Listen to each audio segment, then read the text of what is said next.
Hello everyone, Tom Abdelnour here from your legislative department, and I just wanted to give you a quick update on this last week at the legislature. We had dozens of retirees participating both here and remotely on a Medicare Disadvantage Lobby Day, where dozens of folks spoke out about the governor's plan to force our retirees into Medicare Advantage. We testified in multiple committees in the House and in the Senate, had a press conference in this room with former Secretary of State Jim Condos, where he spoke out about the importance to oppose the governor's plan. And we held a legislative dinner with dozens of legislators, all of whom are talking about the best ways that they can support us to fight this proposal.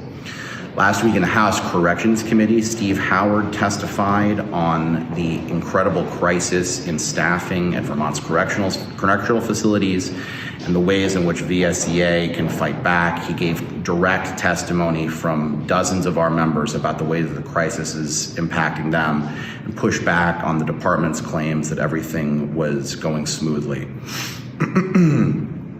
Our members in 108 Cherry Street in Burlington will be familiar with a proposal to sell that building. We'll be reaching out to members there in the week to come to discuss the potential sale with them, and we'll be testifying next week in the legislature about that proposal. I'm going to turn it over quickly to my colleague Adam Norton to give you a quick update about the budget. Adam, take it away.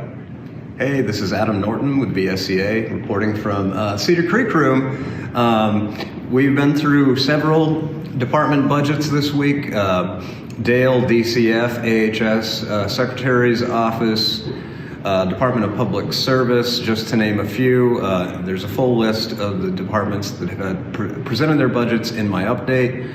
A lot of the discussion in the Appropriations Committee has been around staffing issues that vary by department, however, or agency, however they're bad statewide. The state's vacancy rate has doubled in the last 5 years, and there's great concern over the state's capacity to perform the public services that they're legally obligated to provide.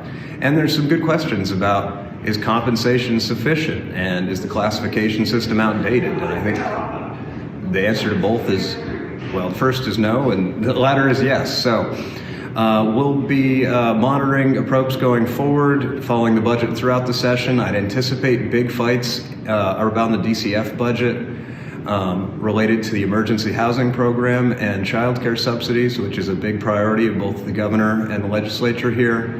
However, they both have differing plans on how to do that. So stay tuned for more updates in the future.